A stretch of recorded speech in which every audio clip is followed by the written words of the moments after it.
Rain hammered the Kansas prairie sideways, turning the open land into a solid wall of gray water and noise that swallowed every sound.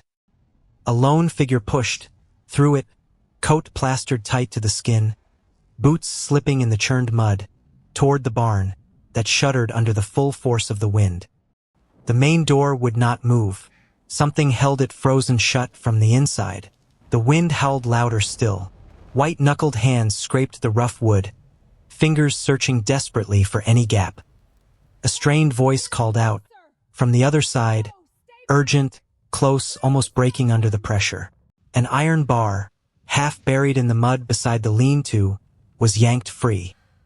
Driven hard into the hinge gap, the wood groaned deep and long. The door gave half an inch, then another. The figure outside did not step back. Kansas, 1878. Late September. The chair had been sitting there for 3 days before anyone said a word about it.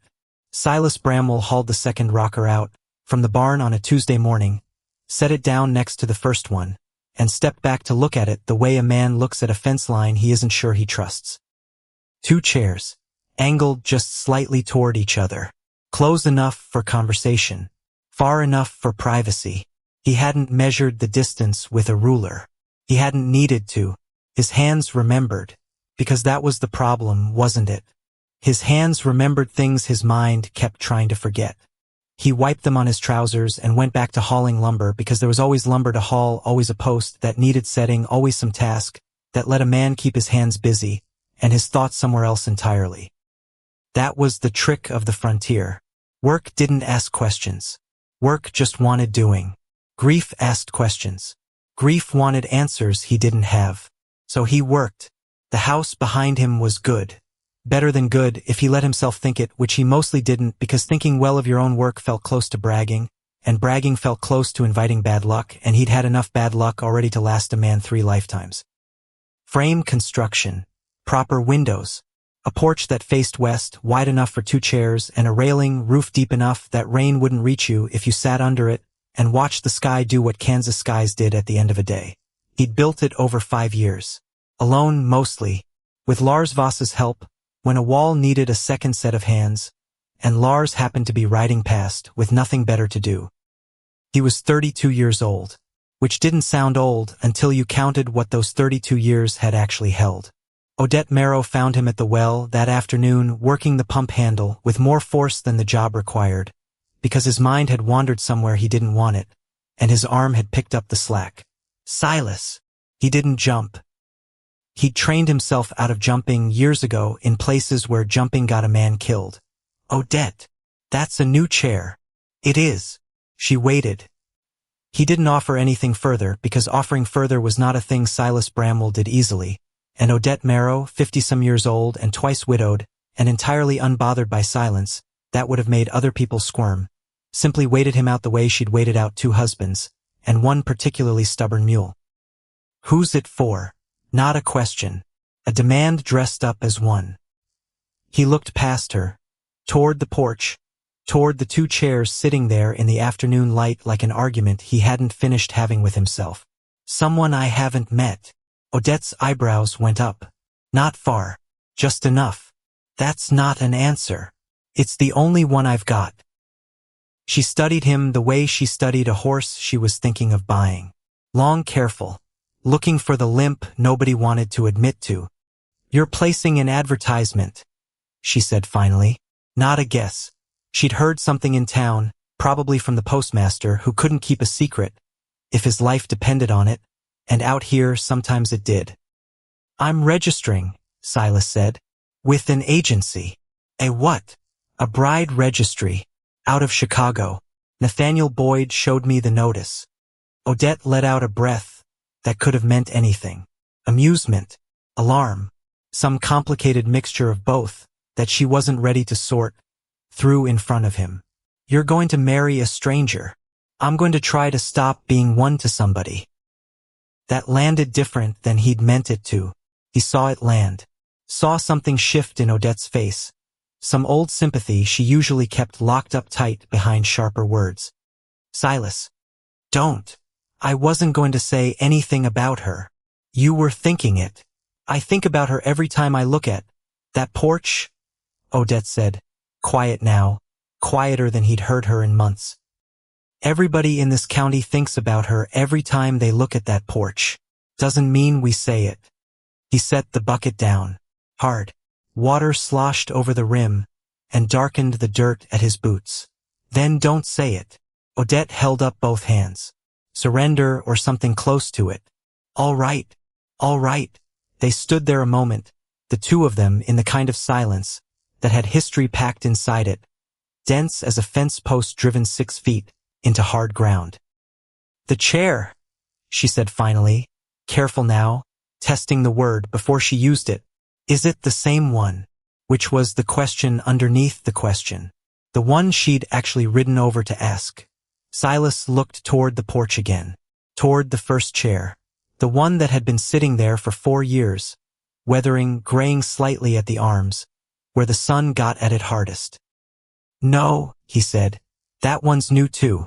I built the old one. Bought that one from a man in town. You didn't answer what I asked. I know, because the truth was more complicated than a yes or a no, and Silas Bramwell had never been a man who trusted himself with complicated truths spoken out loud. Not to Odette. Not to anyone. Not yet. She left without pushing further, which was its own kind of mercy, the kind only a woman who'd buried 2 husbands, and outlived both her own grief and everyone's expectation that she'd stay flattened by it could offer. She rode off toward her own land, and Silas stood at the well a long moment, watching the dust settle behind her horse, and then he went back to the porch. Sat down, in his chair, not hers. He was careful about that, had been careful about it for 4 years. The wind moved, through the grass in long slow waves, gold going toward brown, as the season turned, and somewhere behind his ribs, in a place he didn't visit often, because visiting it cost something every time, a name surfaced the way it always did, when the light went a certain color. Louisa. She'd been 19. He'd been 18. It had been the spring, before the war took him east, before Missouri and Tennessee, and 2 years of things he didn't describe to anyone, not Odette, not Lars, not even Nathaniel Boyd, who'd been there beside him for most of it, and understood without needing the words. He'd built her a chair before he left. Not this one, the first one, the one still sitting on this porch, gray-armed now, for years weathered, because that was the kind of foolish, stubborn, hopeful thing an 18-year-old did, before marching off to a war he didn't understand the size of yet. He'd built her a chair and told her to wait for him, and she'd laughed at him, not unkindly, and said she didn't need a chair to wait in. She'd wait standing up, if she had to. She'd wait anywhere. Except she didn't get the chance to wait anywhere. Except the fever took her in the second winter. While he was 3 states away learning things about himself he'd spend the rest of his life trying not to remember. And the letter telling him didn't reach him for 11 weeks, and by the time it did, she'd already been in the ground for 3 months. And there was nothing left to do but keep marching because that was the only thing left that made any kind of sense. He came home in 1865, 20 years old and feeling 60. He didn't sit in that chair for years, just looked at it some days from across a room in a house that wasn't this one, in a town he eventually couldn't stand to keep living in. So he left, came to Kansas in 1873, brought the chair with him wrapped in canvas, tied to the back of a wagon, because some things a man carries even when carrying them makes no earthly sense. He built this house around it, and 2 months before he wrote to the Chicago registry, on an evening that had felt like any other evening, he'd walked out to the porch and looked at that one weathered chair sitting there alone, and something in him had simply decided. Enough. Not enough grief. Grief didn't work that way, didn't have an off switch, didn't respect deadlines. But enough sitting alone next to an empty space that used to belong to somebody, and now belonged to nobody at all. So he'd ordered the second chair from the furniture man in Larkspur, had it delivered on a Tuesday, set it down beside the first one, angled toward it the way 2 chairs sit when 2 people mean to talk. He hadn't told anyone the truth of it. Not the whole truth. Let them think what they wanted. Let Gerald Dow at the feed store make his jokes. Let the county decide he'd finally cracked from 5 years of solitude. Easier than explaining. Easier than standing in the general store trying to find words for a grief that was still, for years on, too large to fit through his mouth in any shape that made sense to other people. He sat on the porch until the light went from gold to copper to the deep blue that came before full dark, and the wind dropped the way it sometimes did at that hour, and the grass went still, and he thought, not for the first time, that he did not know if he was doing the right thing. He thought it might be a betrayal. Except it might also be the only way forward he had left, which was, he supposed, as good a reason as any to try. Nathaniel Boyd came by 2 days later with a folder of papers and the particular expression of a man who has agreed to help a friend with something he privately finds both touching and mildly ridiculous. They'd served together. Missouri, then Tennessee, 2 years of mud and noise and the kind of fear that either burns a friendship down to nothing or forges it into something that doesn't rust. Theirs had forged. Nathaniel had come out to Kansas a year after Silas, settled in Larkspur, taken up work as a county clerk, the kind of steady legal position that suited a man who'd seen enough chaos to last a lifetime, and wanted, from here on out, nothing more exciting than filed paperwork and Sunday supper. "You've got the registration form," Nathaniel said, spreading papers across Silas's kitchen table.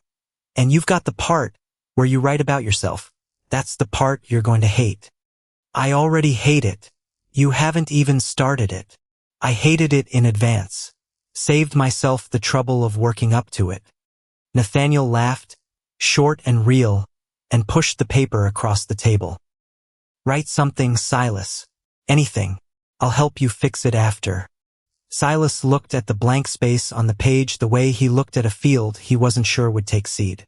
He picked up the pen, put it down, picked it up again. "What am I supposed to say?" "Say who you are." "I don't know how to put that on paper." "Try." "Rancher," he wrote finally. 32. He stopped, looked at it. 2 words and already it felt wrong. Felt like it was describing a position rather than a person, the way a fence post describes a fence, but says nothing about the land it's holding in. He crossed it out, started again. "This is worse than the war," he muttered. "Nothing's worse than the war." "Fine. This is worse than the paperwork after the war." Nathaniel snorted. "That I'll grant you." Silas tried again. Wrote 3 lines. Read them back. Hated them with the specific, focused hatred of a man who knew exactly how far short his own words fell from the thing he was actually trying to say. Crossed them out too. "You're overthinking this." "I'm underthinking it. I don't have the words for what I'm trying to say, and I know it, and knowing it doesn't help, it just makes it worse, because now I'm sitting here failing at something on purpose instead of by accident." Nathaniel reached across the table, turned the paper toward himself, read what was there. Which wasn't much. A few crossed-out lines, and 1 word standing alone in the middle of the page like it had wandered off from a sentence and gotten lost. "Honest. That's not nothing," Nathaniel said. "It's 1 word. It's the right one, though. Build around it." Silas looked at him. "Tell me what you'd want to know," Nathaniel said. "If you were the one reading letters from strangers trying to decide if any of them were worth trusting your whole life to." Silas thought about that a long moment. Thought about Louise's laugh. Thought about the letter that took 11 weeks.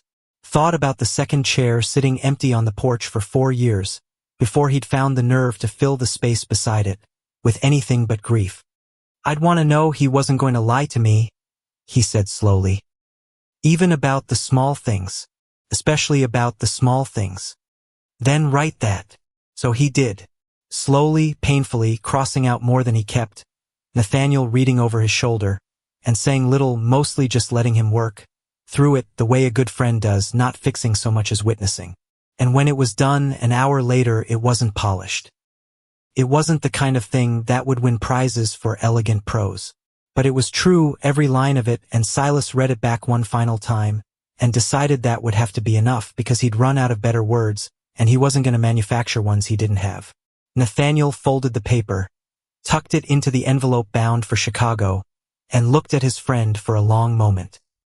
"You think this'll work?" Silas said. "Not quite a question." "I think," Nathaniel said, "that a man who builds 2 chairs before he's got anyone to put in the second one is either a fool or the most patient man in this county." And I've known you 9 years, Silas. You're not a fool. Silas huffed something that wasn't quite a laugh. Ask me again in 6 months. I intend to. Albany, New York. Same week.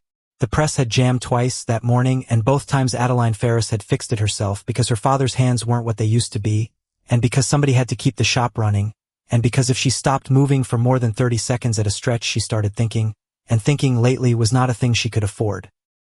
Walter Ferris sat in the chair by the window, the one that had been positioned there specifically, because the doctor had said fresh air and light were good for a heart that had started skipping in ways it shouldn't.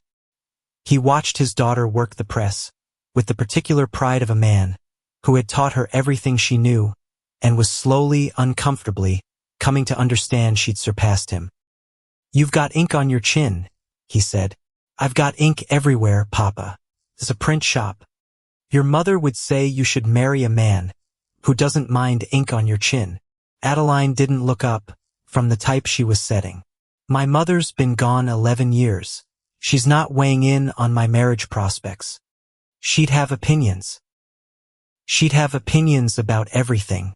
That's where I get it. Walter smiled, small, and it cost him something. She could see it cost him something, the way everything cost him something now, since the winter, since his heart had started announcing its own tiredness in ways neither of them could keep pretending not to notice. The bell over the shop door rang. Adeline's shoulders went stiff before she'd even turned around because she knew that particular ring, knew the weight of the hand that pushed the door, knew it the way you know a storm is coming, from the specific color the sky goes an hour before the wind picks up. Augustus Renwick stepped into the shop like he owned it, which, in the strictest financial sense, he very nearly did. Walter, a nod toward her father. Miss Ferris. Mr. Renwick. Her voice came out flat, even. She'd had practice. He was 50-odd years old, dressed better than the shop's income justified anyone visiting it being dressed, and he had the particular smile of a man who had never once in his life been told no, and meant to keep it that way. I've come about the note, he said, and there it was, the thing he always came about, the debt her father had taken on 3 years ago, when the press broke down and the shop nearly closed and Renwick had stepped in with money and a smile, and terms that had seemed reasonable at the time, and had revealed themselves slowly to be anything but. The payment isn't due until the 15th, Adeline said. I know when the payment's due, Miss Ferris. I drew up the note myself. Renwick's smile didn't move. I'm not here about the payment. Walter shifted in his chair, and Adeline saw the effort it took him, saw the way his hand went briefly to his chest, before he caught himself and made the gesture look casual, look like nothing. Then what are you here about? Walter said. Renwick looked at Adeline. Only at Adeline. The way a man looks at something he's already decided belongs to him, and is simply waiting for the paperwork to catch up. I'm here to make an offer that solves everyone's difficulties at once, because that was how he always framed it. Not a demand. An offer. A kindness wrapped around a hook. The debt stands at just over $400, he said. With interest, it'll be closer to $600 by spring. I don't imagine the shop can carry that. We'll manage, Adeline said. Will you? He said it gently. That was the worst part. He never raised his voice. Never needed to. Miss Ferris, I've watched you run this shop for 3 years now. You're capable. Genuinely. I don't say that to flatter you. But capability doesn't erase arithmetic. Get to the offer, Augustus, Walter said, tired. Renwick's smile widened, just slightly, the way a door widens, when someone's been waiting on the other side of it for exactly this invitation. Marry me, he said, plainly, like he was discussing the weather. The debt disappears. The shop stays in the family, in a manner of speaking. Your father wants for nothing in his final years, and you, Miss Ferris, want for nothing at all. The silence that followed had a texture to it. Adeline could feel her own pulse in her ears. I want for nothing, she repeated slowly, except a say in my own life. Marriage grants a great many things, Miss Ferris. A say in one's life is rarely among the first. Which was, she thought, possibly the most honest thing he'd ever said to her, and it chilled her worse than any lie could have. I'll need to think about it, Walter said before she could answer, and she heard the exhaustion underneath the words, heard a man trying to buy his daughter time the only way he still could. Renwick inclined his head, gracious, unbothered, a man who already believed he'd won, and was simply allowing the losing side the dignity of a slow surrender. Take your time, he said, though I'd remind you, Walter, that time is the one thing your note doesn't extend indefinitely. He looked once more at Adeline, and something in his gaze made her want to scrub her arms with lye soap. Good day, Miss Ferris. The bell rang again as he left. The silence after was worse than the sound of him had been. Adeline set down the composing stick very carefully, because her hands had started to shake, and she didn't want her father to see it. Papa, I know. I'm not marrying him. I know that too. Walter's voice was quiet, old suddenly in a way it hadn't been an hour ago. But I don't know what else there is, Adeline. I've turned it over every way I know how. There's always something else. Is there? She didn't have an answer for that. Not yet. She went back to the press because the press didn't care about debts or offers dressed up as kindness. The press only cared about ink and pressure and the exact right amount of both.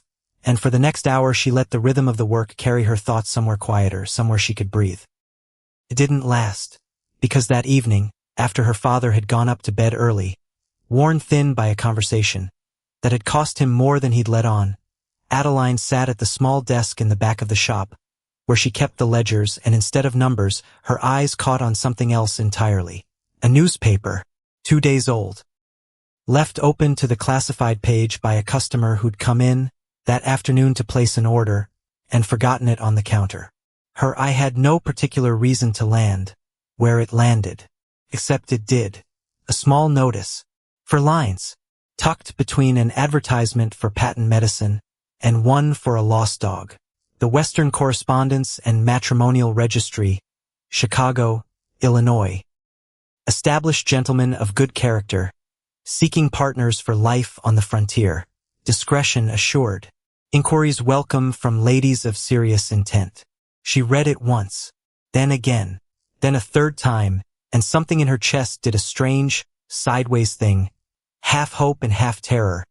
The two feelings, so tangled together she couldn't have separated them, if she tried. Because it was mad, obviously mad. A woman didn't simply write to strangers and agree to marry one of them sight unseen. Didn't simply pack a bag and vanish west because a man 3 states away had promised she'd matter to him.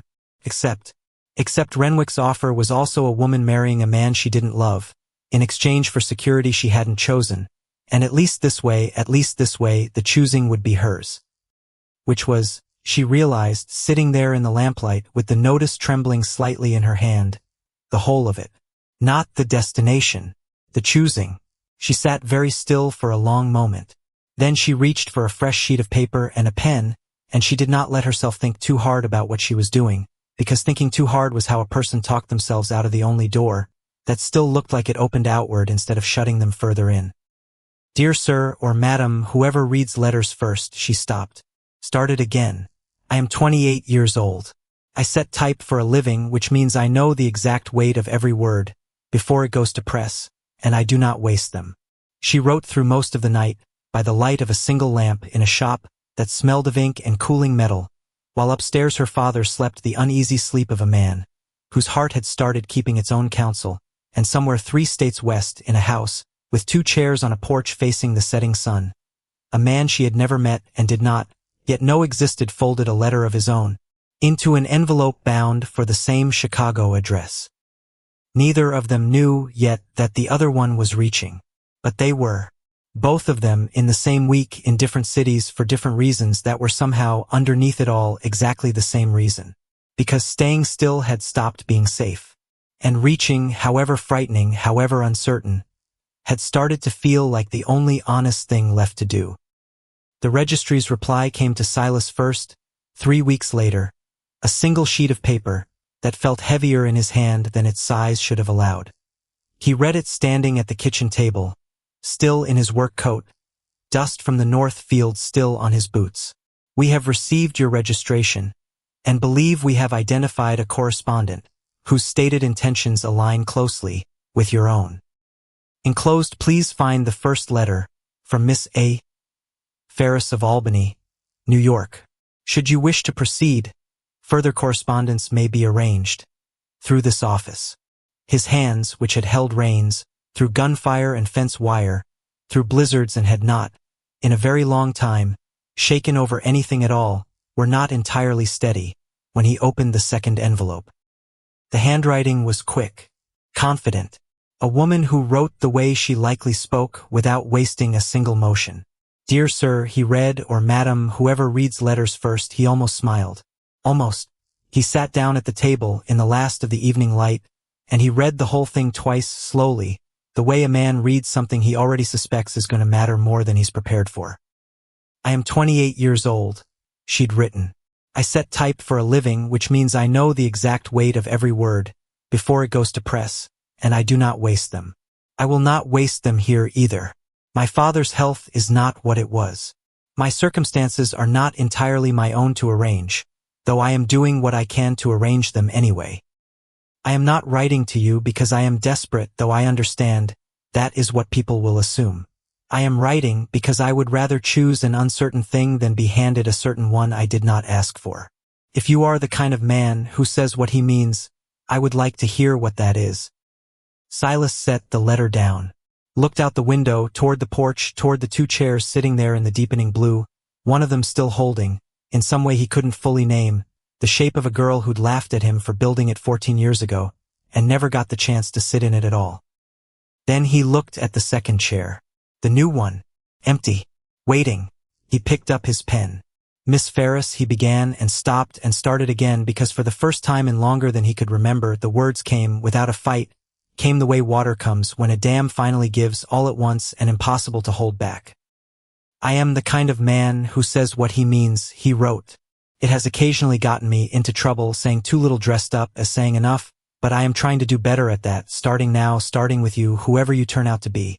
I built a chair once for a woman I loved, before I understood what love was going to cost me. She never got to sit in it. That is the truest thing I know about myself, and I would rather you know it from the start than discover it later, and wonder what else I hadn't said. There is a second chair on my porch now. It has been empty for 4 years. I do not know if you are the one meant to fill it. I only know that I built it hoping someone would, and your letter is the first one that has made me believe that hope wasn't foolish. Tell me about your father. Tell me what isn't entirely your own to arrange. I would like to understand the whole of it, not the part that fits neatly on a page. He signed his name, sealed the envelope, sat at the table along while after, in the dark now, the lamp burned low, listening to the wind move through the grass outside, and for the first time in 4 years, the silence in that house did not feel entirely like an ending. It felt faintly, cautiously, like the beginning of something he did not yet have a name for. 2,000 miles east, in a print shop that smelled of ink and cooling metal, Adeline Ferris folded her father's account books closed for the night, checked the lock on the front door twice the way she'd started doing, since Renwick's visits had grown more frequent, and climbed the stairs to a room where sleep did not come easily anymore. She did not know, yet that a letter was already crossing the country toward her, carried by rail and wagon and the slow, patient machinery of the mail, written by a man with scarred hands and a grief he'd only half explained, and 2 chairs on a porch that faced the setting sun. She only knew that she had done something irreversible 3 weeks ago, in the middle of the night, in a moment of terror dressed up as courage, and that whatever came of it, she could not now take it back. She lay in the dark and listened to her father's uneven breathing through the thin wall between their rooms, and she thought about the notice in the newspaper, and the letter she'd sent, and the strange, frightening lightness in her chest that had not gone away since she'd sent it. Because choosing, she was learning, even a choice this uncertain, even a choice that might lead nowhere or somewhere worse, felt entirely different from having no choice at all. And that difference, she thought, staring at the ceiling in the dark, might be the only thing in her life right now that was actually fully hers. Larkspur, Kansas. Late February, 1879.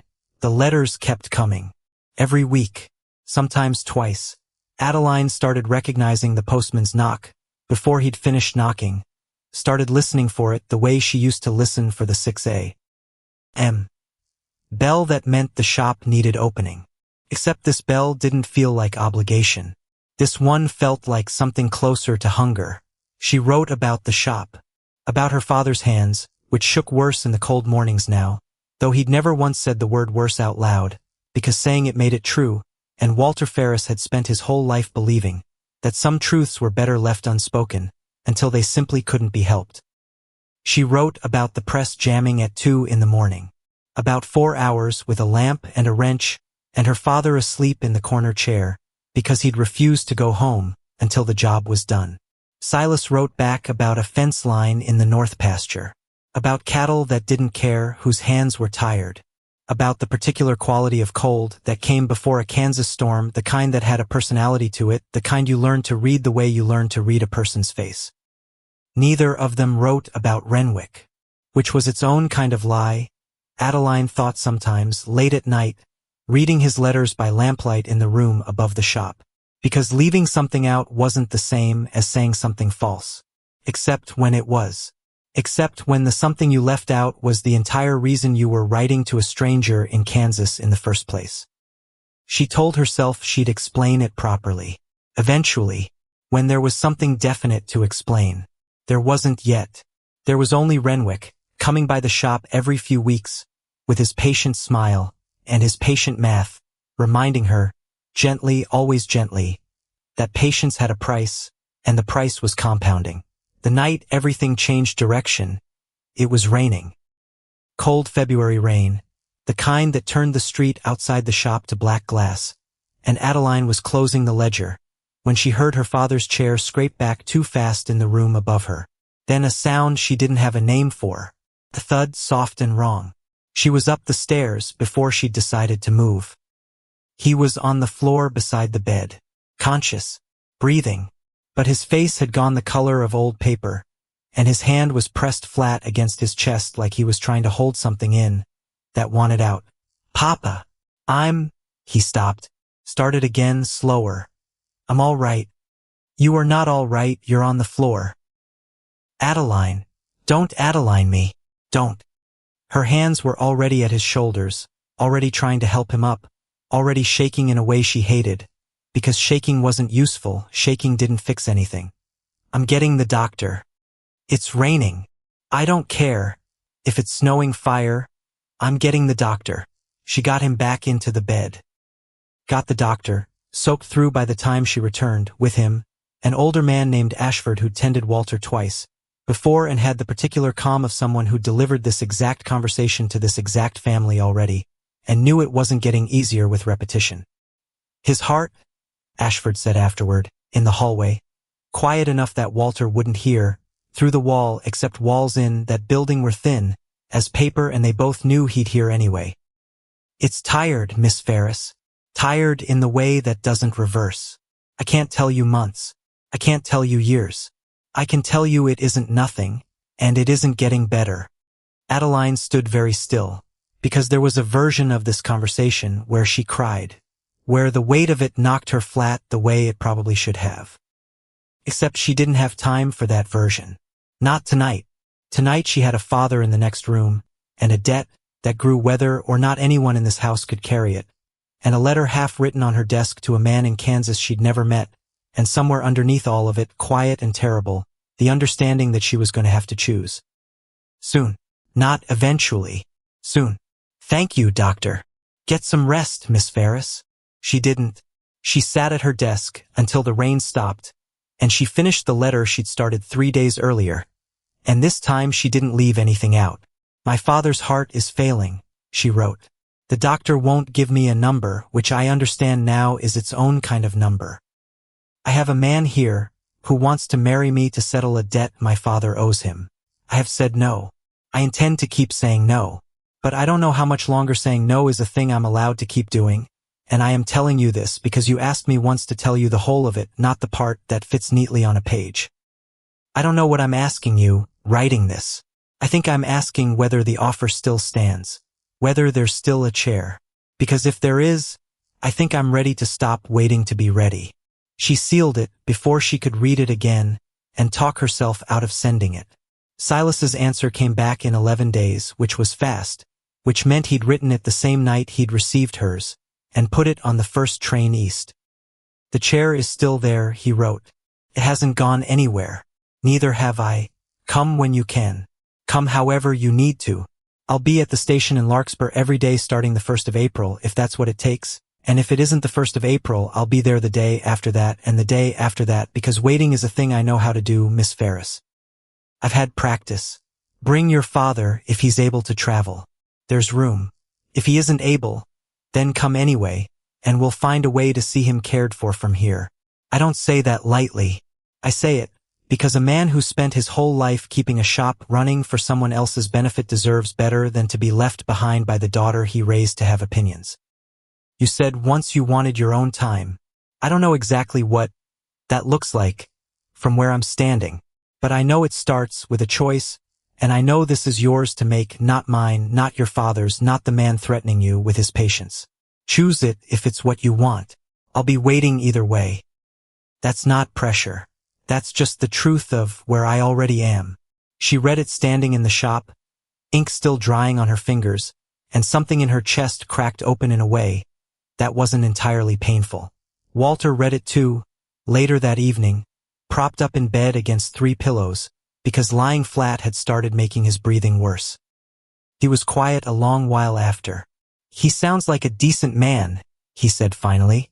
I think he is. You've never met him. I've read him for 5 months, Papa. I know his mind the way I know the shop's machinery. I know where it sticks. I know what it sounds like when something's wrong before it breaks. Walter's mouth did something that wasn't quite a smile. Your mother used to say that about me. Said she knew my moods before I did. Did she like that about you? Some days. His eyes were bright and tired, and something else underneath both. Adeline. Papa. Go. She hadn't expected it to land the way it did. Hadn't expected the word to knock the breath half out of her. I'm not leaving you to die alone in an empty apartment, with Renwick circling like a... I'm not asking you to leave me to die, Walter said, sharper than she'd heard him in weeks, sharper than his failing heart should have allowed. I'm asking you to let me watch my daughter choose something before I go. That's not the same thing. Don't you dare make it the same thing. She sat on the edge of the bed, took his hand. It was thinner than it used to be.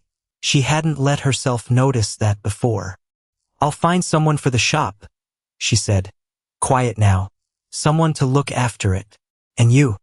Thomas Garrett's boy has been asking about work. He's 19. I was younger than that when I started. He's 19 and he's never run a press on his own. Then teach him, Walter said, and something in his voice had gone gentle now, gentle and certain. The voice of a man laying down a plan he'd clearly been turning over for longer than he'd let on. You've got until spring. Teach him everything. Leave the shop in good hands the way you were taught to, and then go be somebody's whole life instead of just mine. Adeline felt her eyes go hot. I'm not choosing between you and him, Papa. I know that. He squeezed her hand, weak. But there. I'm asking you to choose for you. For once. Just once, Adeline, choose the thing that's actually yours. She trained Thomas Garrett through March. Long days at the compositing box, patient corrections, the particular satisfaction of watching someone else's hands start to find the rhythm hers had found years ago. And underneath all of it, a letter arrived that changed the shape of everything. Came from Mrs. Carver, who ran the stationer's shop 2 doors down, and had known Adeline's mother before Adeline was born, and had, over the years, become something like a second aunt, sharp-eyed and protective in ways that mattered. Adeline, the note read, hand-delivered, folded twice, urgent in a way Mrs. Carver's notes never usually were. Renwick was in my shop this morning asking questions. Not about the debt, about a letter.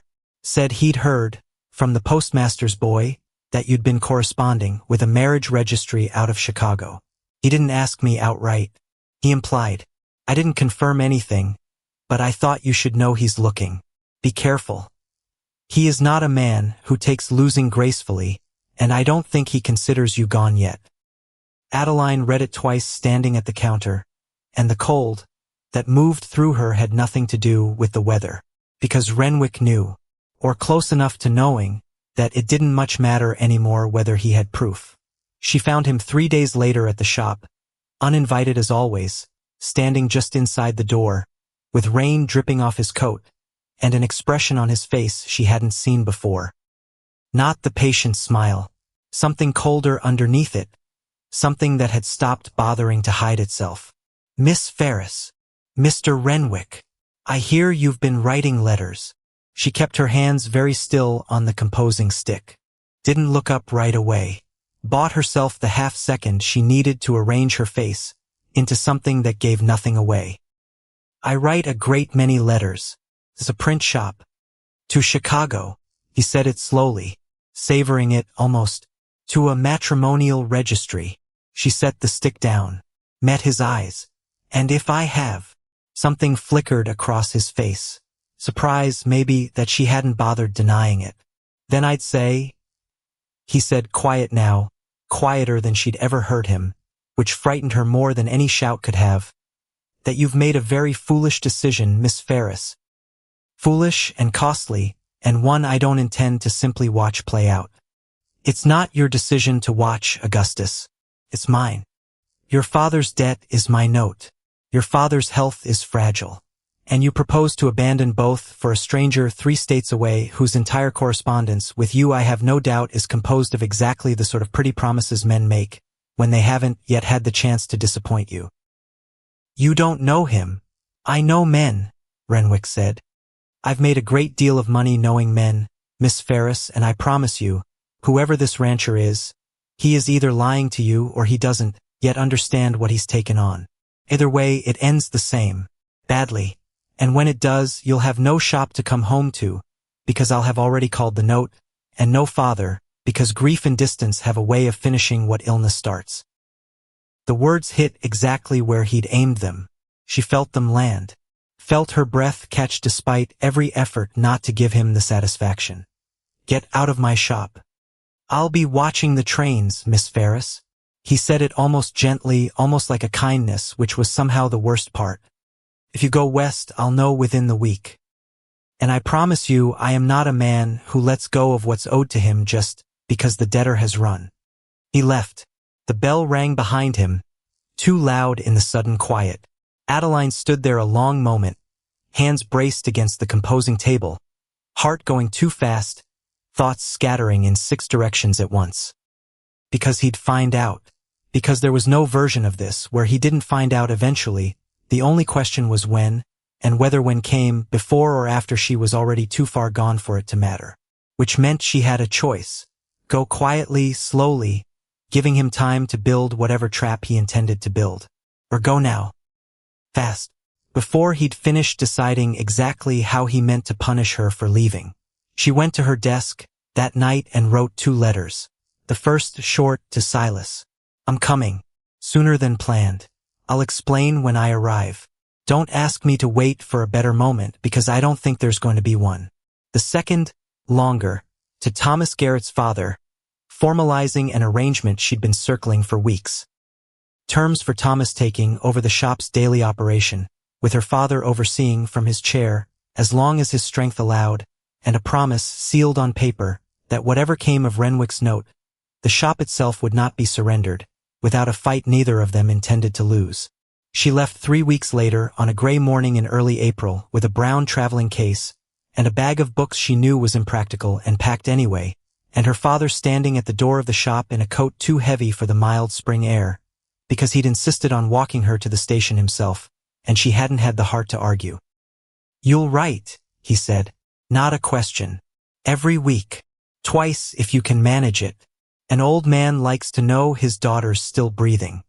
"Papa, I know."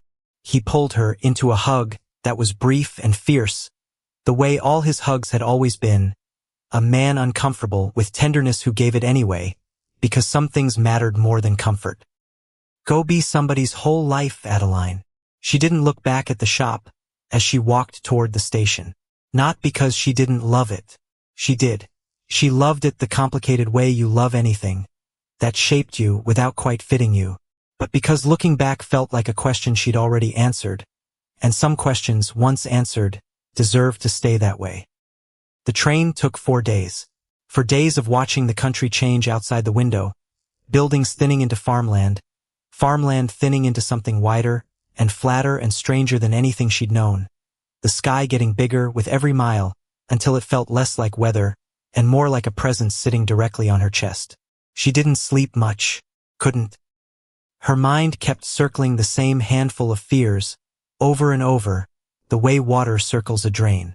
What if he wasn't what his letters made him sound like? What if she wasn't what her letters made her sound like? What if Renwick was already ahead of her, already waiting somewhere down the line with papers and threats, and that patient, terrible smile? Somewhere past Kansas City, a woman across the aisle, older, practical-looking, traveling with a bundle of knitting she never seemed to actually work on, noticed Adeline's hands twisting in her lap, and said, not unkindly, "First time going west? Is it that obvious?" Only to somebody who's done it twice. The woman smiled. "You'll be fine, dear. Whatever it is you're running toward. Or from. Both, I think. Most of us are." The woman went back to her knitting. "That's not a flaw, you know. That's just how people end up somewhere new." Adeline turned back to the window and watched Kansas keep unfolding, endless and gold brown, and utterly indifferent to whatever she was carrying inside her, and found, somewhere in that indifference, a strange kind of comfort. Because the land didn't care about her fear, which meant her fear, however large it felt, was not, in fact, the largest thing in the world. Larkspur was smaller than she'd imagined. One main street, a grain elevator that looked taller than everything around it had any right to, a wooden platform beside the tracks with a hand-painted sign, the paint worn uneven, so the L stood out darker than the rest. She stepped down into April wind sharper than anything Albany had ever produced, and stood there with her case and her too many books, and looked around and felt, for one long terrible second, entirely and completely alone. Then she saw him. He was standing near a wagon at the far end of the platform, and she knew him before he turned, knew him the way you know handwriting you've read 100 times, though of course that made no sense at all. She'd never seen his face, never seen anything, but the careful slant of his letters, and the shape of the things he chose to say. He turned, found her, and something in his posture changed, some held breath finally letting go, and he crossed the platform toward her, with the particular unhurried certainty of a man who had been waiting a long time and had finally stopped needing to hurry now that the waiting was over. They stopped a few feet apart, close enough to see each other properly, far enough that neither of them had decided yet what to do about the distance. He was taller than she'd pictured, dark hair that needed cutting, the way he'd warned her it always did, hands scarred in ways that told stories she didn't know yet. "Miss Ferris. Mr. Bramwell." A pause, the kind that could have gone a dozen directions. "You're smaller than your letters," he said, and something in his voice cracked just slightly on it, like he hadn't meant to say something, so unguarded right out of the gate. "You're taller than yours," she said back. "I think we've both been misrepresented." Something shifted in his face. Not quite a smile. Something quieter, more interior, the corner of a door opening, onto a room he hadn't shown anyone in a long time. "I built you a chair," he said. "I don't know if that's a strange thing to lead with. You wrote me about it for 5 months. I think we're past strange." "Fair." Another pause. Wind moving between them, cold and clean, carrying the smell of grass and distance and something that might have been rain 3 counties off. "I'm real," she said, mostly to herself, because the whole thing still hadn't fully landed. The letters and the man now standing in front of her not yet reconciled into a single fact. "You are." He looked at her steadily. "So am I." He reached for her case without asking, the gesture practical rather than presumptuous, and something in her chest loosened at that, at the simple, unshowy competence of it, a man doing a thing because it needed doing, and not because he wanted credit for it. They walked toward the wagon. "How was the trip?" he asked. "Long. I nearly missed the connection in Kansas City." "Everybody does. The signs are wrong on platform 3. Have been for 2 years. Somebody should fix that. Somebody should. He agreed, and helped her up onto the seat, and for a moment, just a moment, before either of them said anything else, she let herself simply sit there, for days and 2,000 miles, from everything she'd known, beside a man whose handwriting she recognized better than his face, and felt something she hadn't expected to feel this soon. Steady. Not happy exactly. Not yet. Too much uncertainty still ahead for that. But steady. Which, after everything, felt like enough to start with.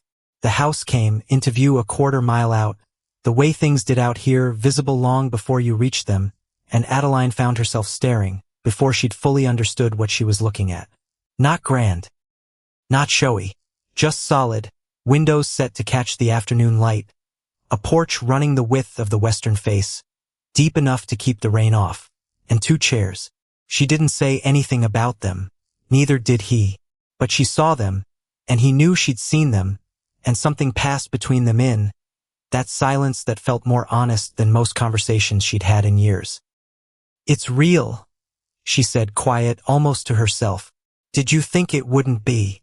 I thought it might be smaller. The way things sometimes are once you actually see them." He considered that. "Is it?" She looked back at the house, at the porch, at the 2 chairs sitting there patient, angled toward each other. "No," she said. "It's exactly what the letters said."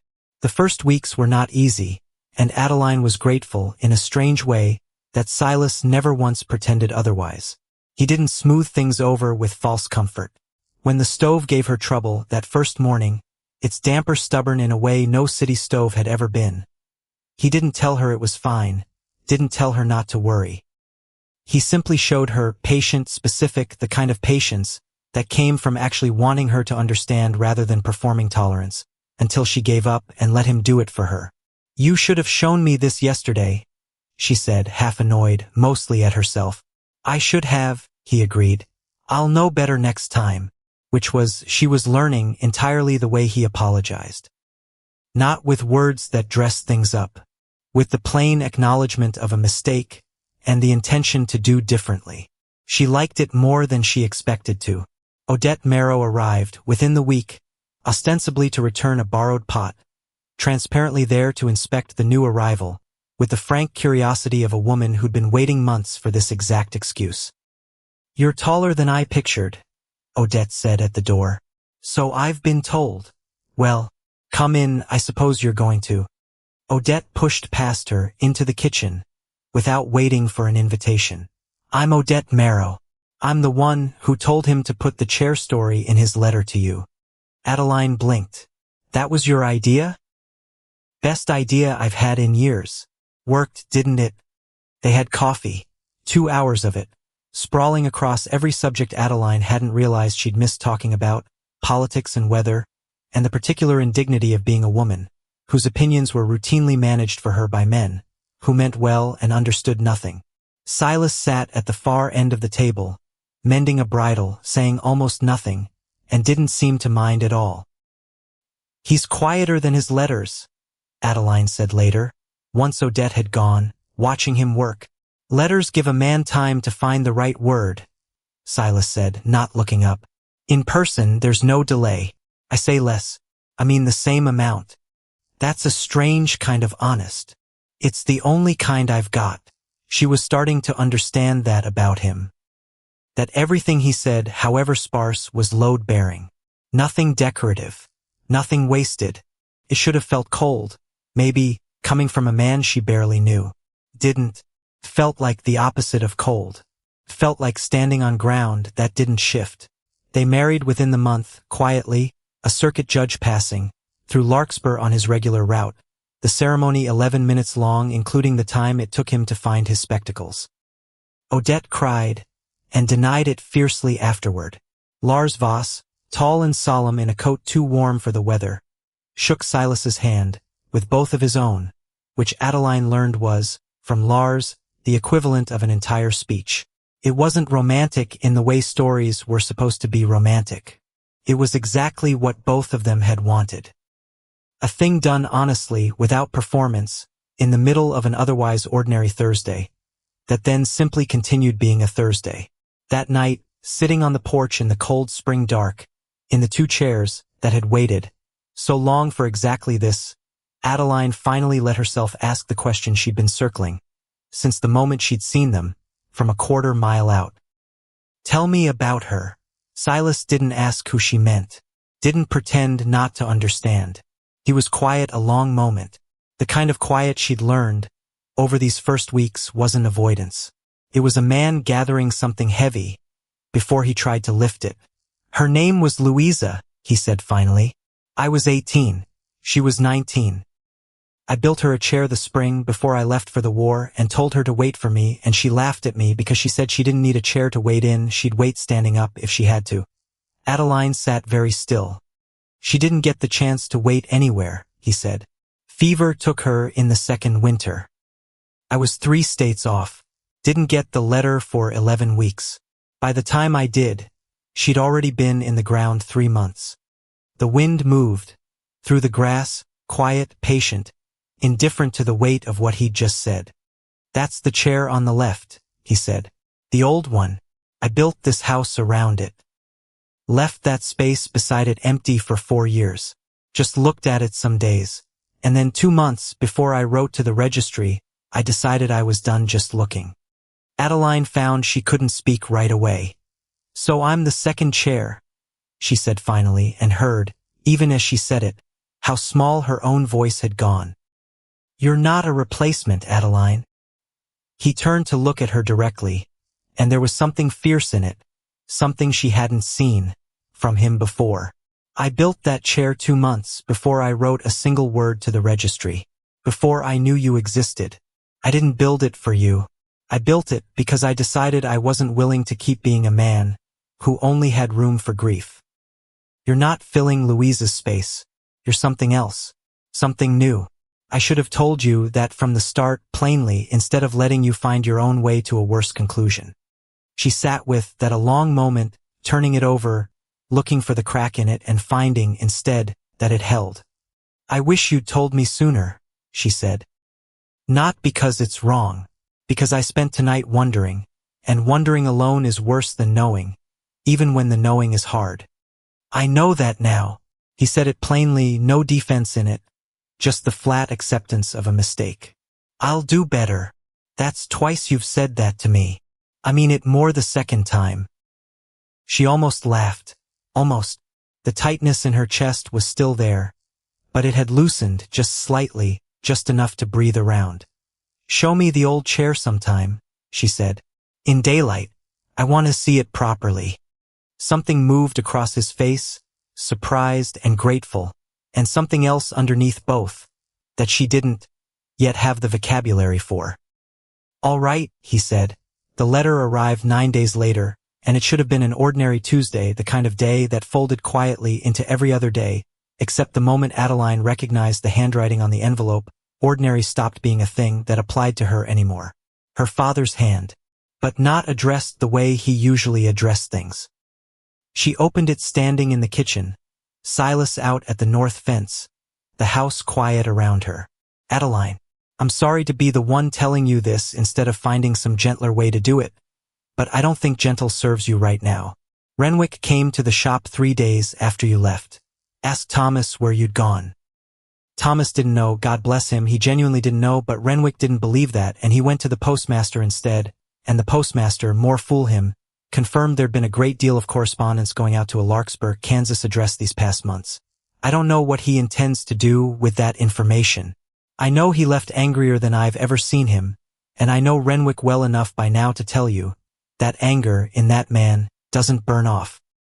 It settles, and then it plans. I'm well enough, don't worry on my account, though the doctor still won't give me numbers. Write when you can. Watch the roads, Adeline. I mean that. She stood there a long moment, the letter trembling slightly in her hand, the kitchen suddenly too quiet, too large, the whole house holding its breath around her.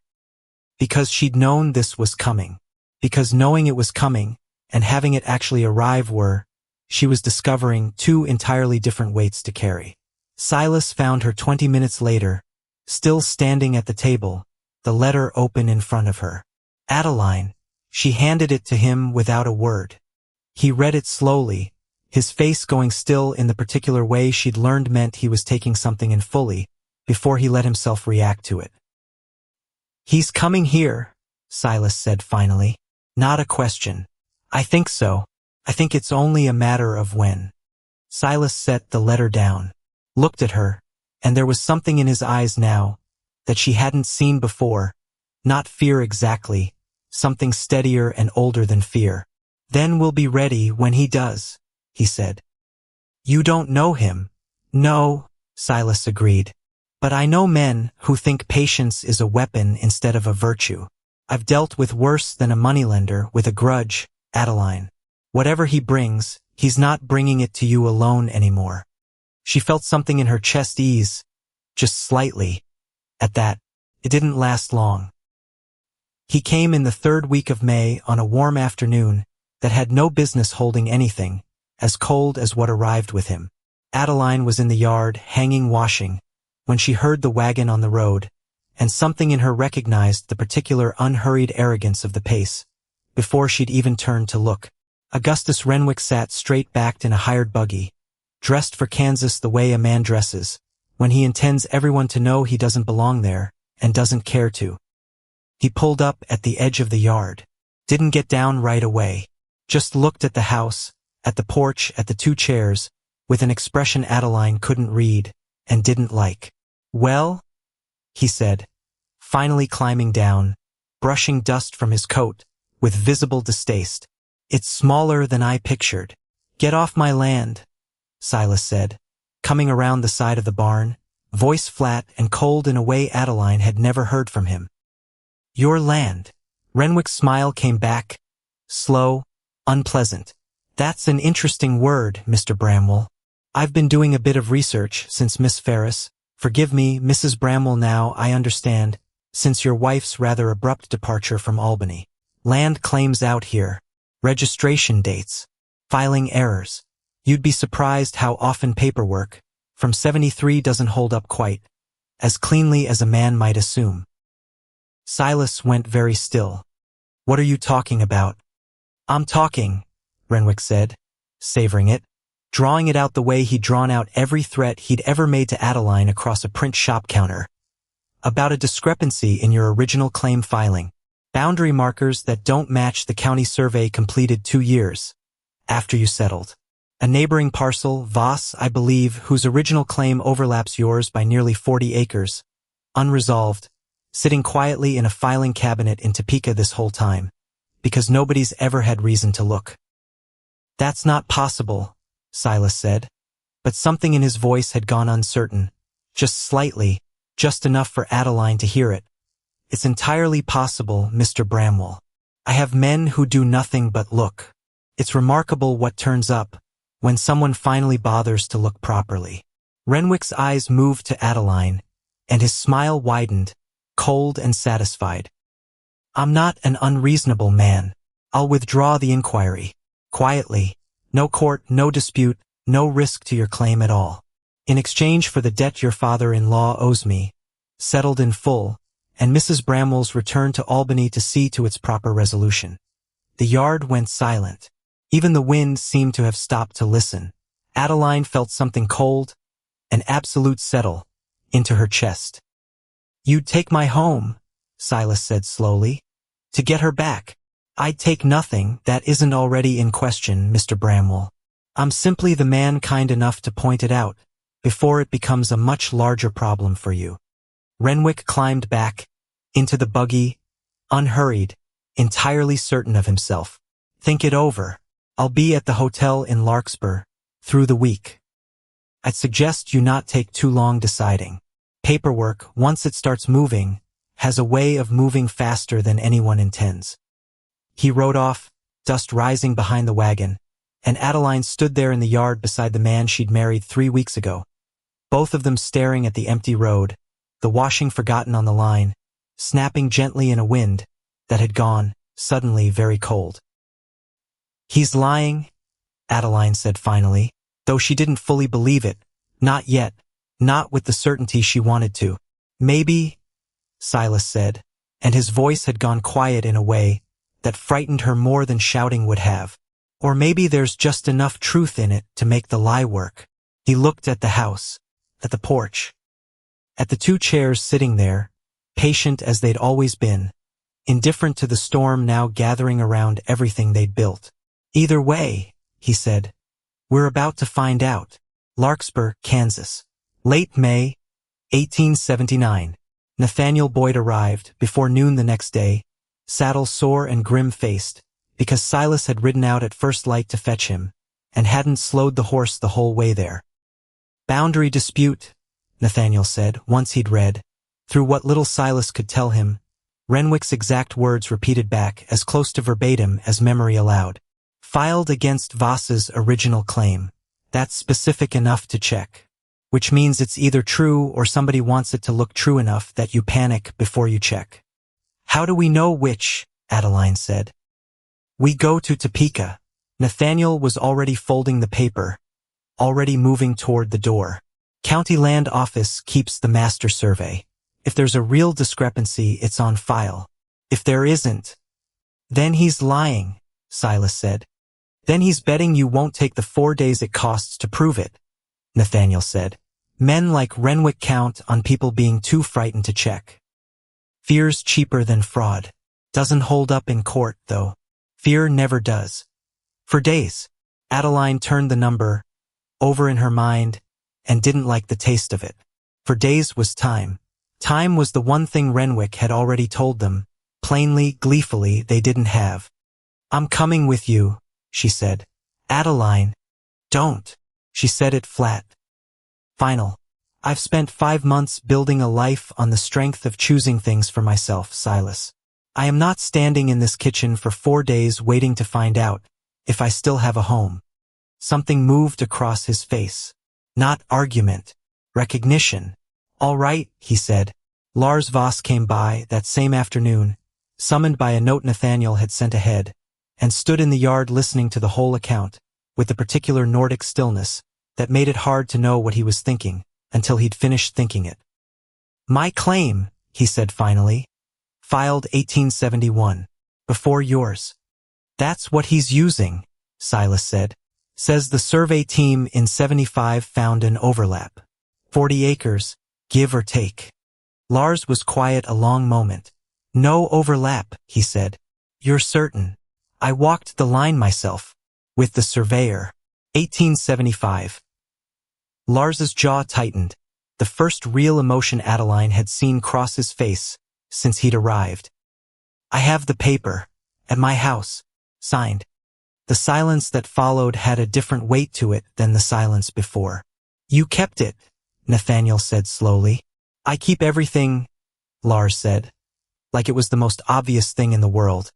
And in a strange way, standing there, Adeline thought it might have been the most reassuring sentence she'd heard in a week. They rode for Topeka the next morning, before the sun had fully cleared the horizon. For of them, Silas and Adeline and Nathaniel and Lars, because Lars had insisted, quietly, immovably, that a signed survey document meant nothing, if the man who'd walked the line wasn't standing beside it, when someone asked whether it was real. The land office was a squat brick building that smelled of dust and old paper and the particular bureaucratic patience of a place where nothing ever moved quickly on purpose.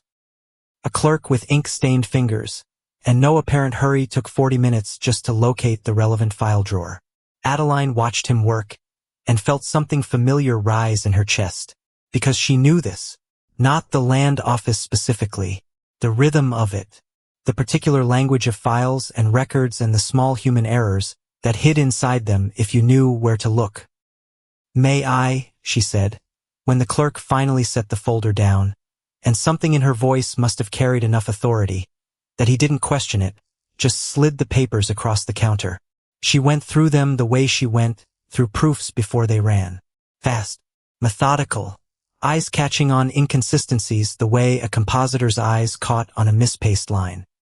Here, she said, after several minutes, tapping a page.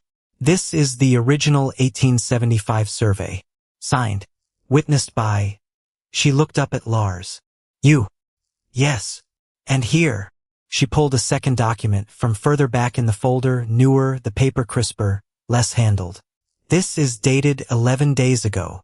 The room went very still. 11 days, Nathaniel repeated. A revised boundary filing.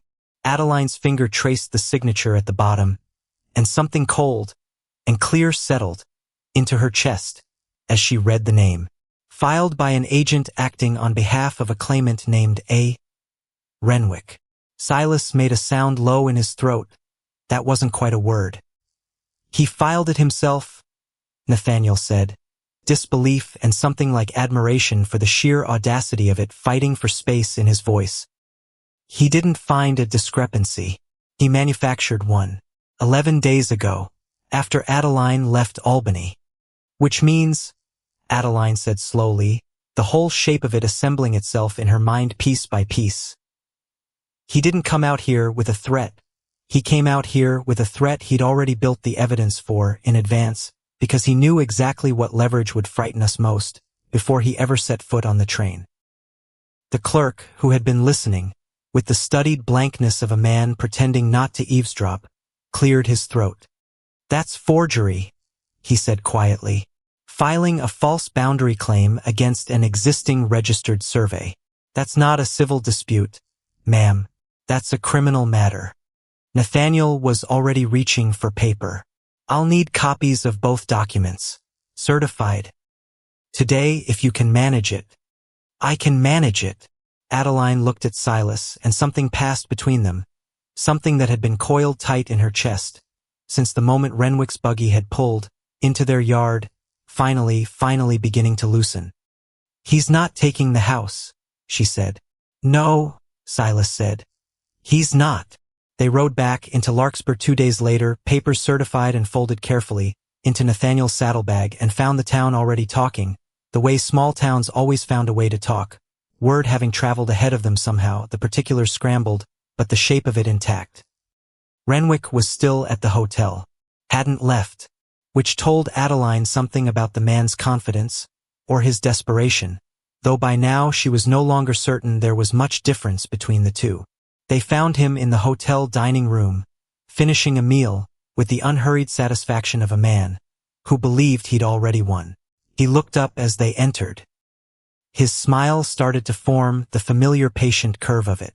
It didn't finish forming, because Nathaniel Boyd set the certified copies on the table in front of him, slow, deliberate, and said nothing at all, let the papers do the talking, and watched Renwick's face change as he read them. This is... Renwick started. Forgery, Nathaniel said. Filed 11 days ago under your name against a claim you knew perfectly well was clean, because Lars Voss walked that line with the original surveyor in 1875, and kept the paper to prove it. I don't know what you're... Save it? Nathaniel said, and something in his voice, quiet, flat, entirely without theater, carried more weight than shouting would have. I've already wired the county prosecutor in Topeka. I've already filed a formal complaint. You have exactly 2 choices, Mr. Renwick. You can be on the eastbound train tomorrow morning and never set foot in this county again. Or you can wait here for the marshal and explain to a judge exactly why you thought manufacturing land fraud was an acceptable way to collect a personal debt. The dining room had gone very quiet. Other diners pretending not to watch. Failing. Renwick's eyes moved to Adeline. The smile tried one more time to assemble itself and failed at that too. You'll still owe the debt, he said, weaker now, grasping. Your father's note. That's real. That doesn't disappear because... The note is real, Adeline said, and she was surprised by how steady her own voice came out, how little of the fear from the yard 2 days ago remained in it now. And it will be paid. In full. On the original terms which you drew up yourself, which never once required my hand in marriage as collateral, Mr. Renwick, whatever you managed to imply to my father, when he was frightened, and I wasn't in the room to correct you. Something in Renwick's face cracked, just slightly, the mask finally slipping enough to show what was underneath. Not menace, just a small, petty man who had built an entire scheme on the assumption that a woman with a failing father and a factory of debt would be too frightened to check his math. The train, he said finally, standing, gathering what dignity he had left, which wasn't much. You said the eastbound. 7 in the morning, Nathaniel said. I'll be at the station to see you, onto it personally. Renwick left without another word, and the dining room exhaled all at once, conversation resuming in a rush, and Adeline stood there a long moment, feeling something enormous and unfamiliar settle through her. Not triumph exactly, something quieter, something like the floor finally holding still under her feet, after months of feeling like it might give way at any moment. He was gone by morning, exactly as promised, and word of it reached the ranch before Silas and Adeline did, carried by Odette, who arrived at their door with a jar of preserves and an expression of pure, unrepentant satisfaction. Gerald Dow's already telling it different 3 ways, she announced, letting herself in without waiting to be asked. In one version you horsewhipped him off the property personally, Silas. I didn't correct it. Let the man have his fun. I didn't touch him. I know that. Gerald doesn't need to. Adeline laughed, the sound surprising her, the first real laugh she'd managed in what felt like weeks, and Odette's face softened at the sound of it in a way that told Adeline the older woman had been more worried than she'd let show. You're all right, Odette said. Not quite a question. I'm all right, Adeline said, and found, saying it, that it was true.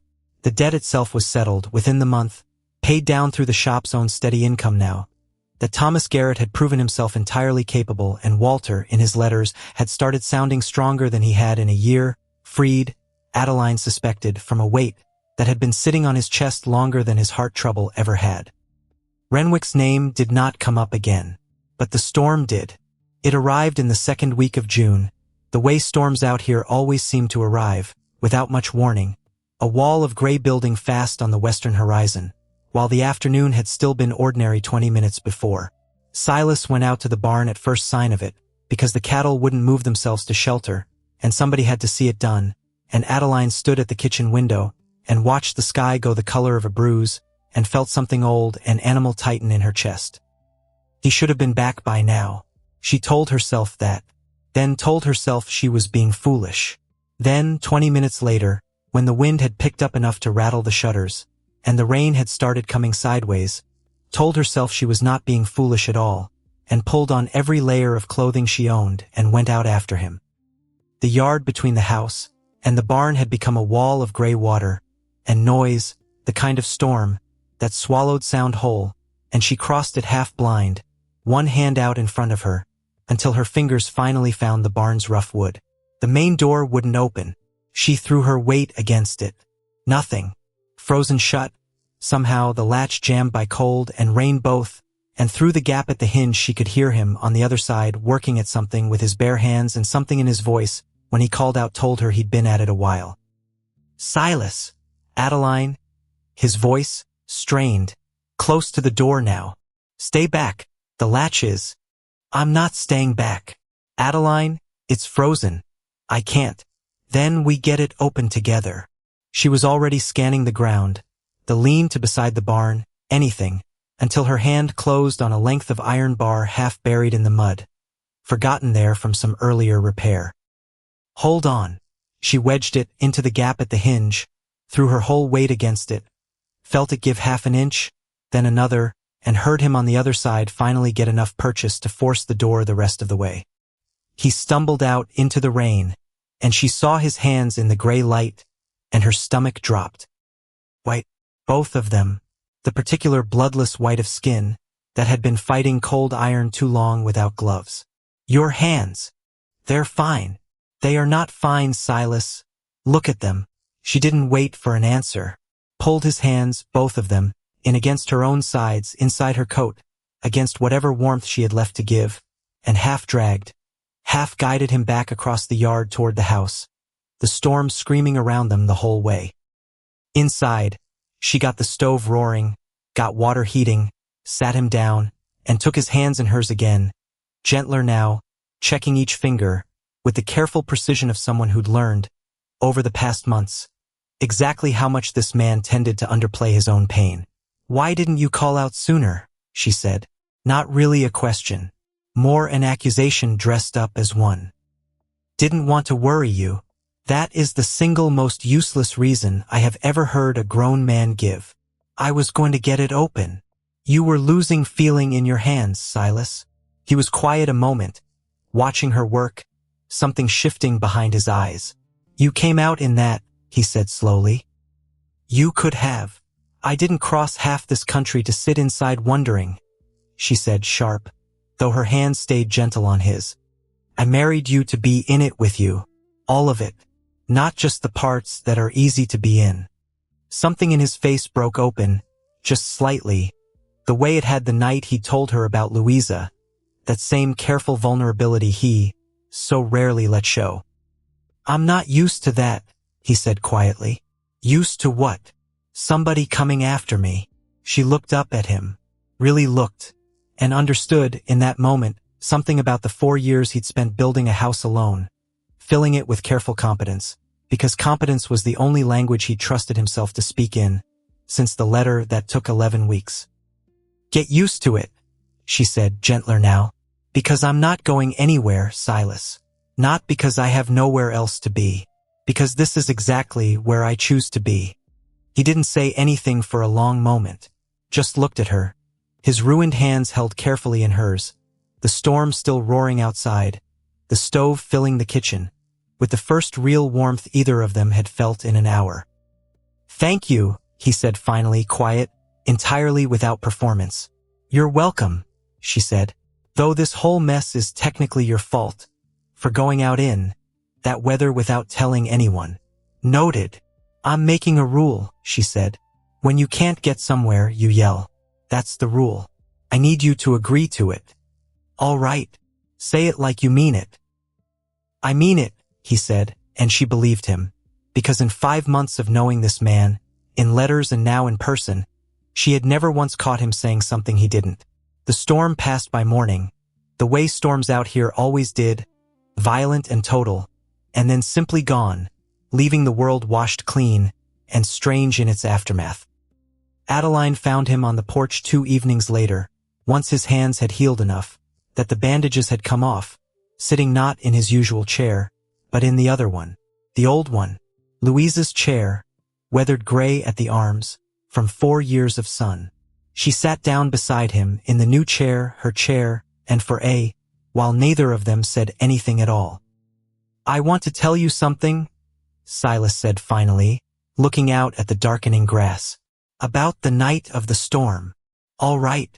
I was afraid, he said, and the word seemed to cost him something to say plainly, the way admissions of fear always seemed to cost him. Not of the cold, of you coming out after me. Because the last time somebody I loved went out, into weather she shouldn't have, waiting for word, that never came fast enough. He stopped. Louisa didn't go out, into a storm, Adeline said gently. She got sick, Silas. That's not the same thing. I know that. In my head, I know that. He shook his head slowly, and something in the gesture looked less like disagreement, and more like a man trying to shake loose a fear that had lived in him too long to leave easily. But some part of me, standing in that barn, hearing you outside the door, thought, here it is again. Here's the thing I can't protect anyone from. Adeline reached over and took his hand, careful of the healing skin. You didn't lose me, she said. I'm right here. I know. You're allowed to be afraid, Silas. That doesn't make you weak. It makes you a man who's loved somebody enough to be afraid of losing them again. That's not a flaw. That's just the price of loving somebody at all. He was quiet a long moment, and when he spoke again, his voice had gone rough in a way she hadn't heard from him before. I used to think keeping that chair on the porch was about her, he said. About not letting her go. But sitting here now, I think maybe it was also about not letting myself go. Not all the way, keeping some part of myself soft enough that when you wrote back, I still knew how to open the door. I'm glad you kept it soft, Adeline said. So am I, he said. Took me long enough to admit it. She leaned her head against his shoulder, careful of his hands, and they sat like that as the light went, from gold to copper to the deep blue, that came before full dark, the wind dropping the way it always did at this hour, the grass going still. I don't think she'd mind, Adeline said quietly after a while. Me being here, in this chair, in this house you built partly for her memory. I don't think she would either, Silas said. I think she'd have liked you. She had opinions about everything too. The two of you would have argued constantly, and enjoyed every minute of it. Adeline smiled into the darkness. Tell me about her sometime, she said. Not because I need to compete with her memory, because she mattered to you and the things that matter to you matter to me now too. Silas was quiet a long moment, and then, slowly, haltingly at first, and then with more ease, as the words found their footing, he did. Told her about a 19-year-old girl who'd laughed at a foolish, hopeful chair. About a spring, before a war neither of them understood the size of yet. Told her the whole of it, finally, not as a secret carried alone for 4 years, but as something shared, something that, in the sharing, seemed to lose a little of its weight. Walter Ferris's letters kept arriving, through the summer, steadier now, his handwriting growing firmer, as the months passed, freed of the fear that had been sitting on his chest longer than his heart trouble ever had. Thomas Garrett had proven himself entirely capable, had in fact taken to running the compositing schedule with an efficiency that made Walter, in one letter, grudgingly admit the boy might be better organized than Adeline herself had ever been. A claim she read aloud to Silas with mock outrage that made them both laugh until the kitchen felt too small to hold it. The Larkspur community, in the way small communities did, folded the whole strange episode into its collective memory and moved on mostly, though Gerald Dow at the feed store never quite let go of his 3 competing versions of the Renwick confrontation, each one growing slightly more dramatic with each telling. Odette became, over that first summer, something close to family, riding over most weeks with preserves and opinions, and the particular fierce affection of a woman who had decided, the moment she'd looked at Adeline standing at that door, that this one was worth keeping. Lars Voss brought, over a length of good rope one afternoon, unprompted, and spent an hour reinforcing the barn's main door latch, without being asked, and left without much explanation beyond a single quiet sentence. Won't freeze again, he said. Checked it myself. It was, Adeline understood by now, exactly how the man said I care about you, and she thanked him properly, and he nodded once, satisfied, and rode off toward his own land. In September, a year and 1 week, since the notice had first caught her eye in a stranger's abandoned newspaper, Adeline sat on the porch in the evening light with a letter from her father in her lap, the ink steady and strong, describing a visit he intended to make, that autumn, his health, he wrote, better than it had been in 2 years, though he suspected some of, that had less to do with the doctor's advice and more to do with finally not carrying, alone, a debt and a fear that had been quietly crushing him for longer than either of them had let themselves admit. Silas came out and settled into the chair beside her. The new one, hers. Good news? He asked. My father's coming to visit. Good. He was quiet a moment, watching the light move across the grass. I'd like to meet the man who raised you to argue the way you do. You say that like it's a compliment. It is one. He glanced at her, something warm in it. The finest one I know how to give. She smiled and looked out at the prairie, gold going toward copper, as the season began its slow turn, and thought about everything that had brought her here. The notice in a newspaper she'd had no reason to be reading. The letters that had carried her, one honest sentence at a time, across 2,000 miles, and every fear she'd ever had about trusting a stranger, with the whole of herself. The storm, the forged papers, the chair that had waited 4 years for exactly this evening. Silas, Adeline, I used to think I was choosing an escape, she said slowly, turning the thought over as she spoke it, the way she used to turn over a line of type before she committed it to the press. From Renwick, from the debt, from a life that felt like it was being decided for me instead of by me. And now I think I was choosing you, she said. The escape was just the door I happened to walk through to get here. He reached over, took her hand, the skin on his fingers healed now, strong again, and held it, without saying anything at all, because some things she was learning, this quiet, careful man communicated better in silence than in speech, and she had stopped needing him to translate every feeling into words to know exactly what he meant. The wind moved through the grass in long, slow waves, gold and copper, and fading toward the deep blue that came before dark, and the two chairs sat side by side on the porch of a house that had been built, first, for grief, and then, patiently, stubbornly, for hope, and now, finally, for something that had stopped being either one alone and had become simply a life. Both chairs were full. That was the whole of it. Not a story that had decided to be simple, because nothing about it had been simple, not the letters or the debt or the storm or the 4 years of grief that had come before any of it, but a real thing, built by two people, who had each, in their own frightened, careful way, chosen to reach across an impossible distance rather than stay safely still. And out here on a porch that faced west, with the last light going gold across the grass, that choice, made and remade every single day since, was enough. It always had been.